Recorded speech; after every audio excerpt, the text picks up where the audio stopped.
And now here to tell us more about the incredible contributions of the late Rabbis Sachs and Feinstein, I'm joined by former Knesset member Rabbi Dov Lipman. Rabbi Lipman, thank you so much for being with us. Thank you, Aaron. All right, now I want to start with Rabbi Jonathan Sachs, Rabbi Lord Jonathan Sachs from the UK. I understand he authored over 25 books, published commentaries, including a couple that have won literary awards. How has Rabbi Sachs changed the understanding of practicing Judaism today? Rabbi Sachs was incredible, and it's even hard to describe him in the past because he was Orthodox, he was proudly Orthodox, someone who lived his life by halakha, Jewish law. But he also, on the one hand, embraced all Jews, all people, was someone who was so tolerant and so able to relate to all. And he was also comfortable raising very difficult theological and philosophical questions, something which many seem to shy away from.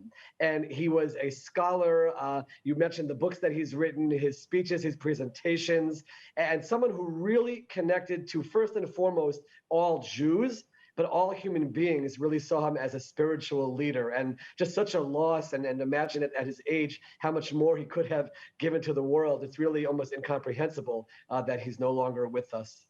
Well, and again, you know, our condolences for the loss to everyone really who's mourning these great men. But moving on now to Rabbi Feinstein, you know, what can you tell us about him? Because yeah, he's been in Manhattan for years and years. He took over, I believe, from his father at the yeshiva.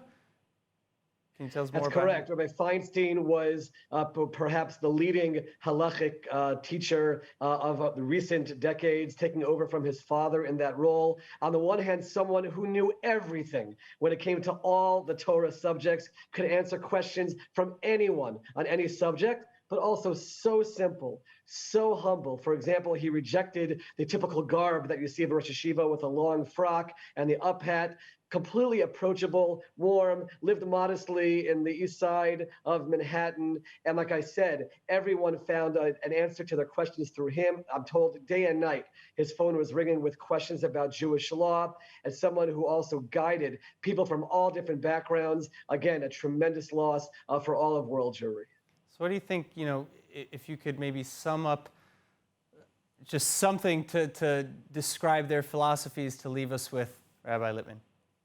I think it's really the love for all people. Both of them exemplified that while both being Orthodox rabbis, people who are very much in the Orthodox camp, so to speak. We live in a world where everyone seems to just box themselves in, and they both represented, first and foremost, a love for all beings, humble in their ways despite their incredible wisdom.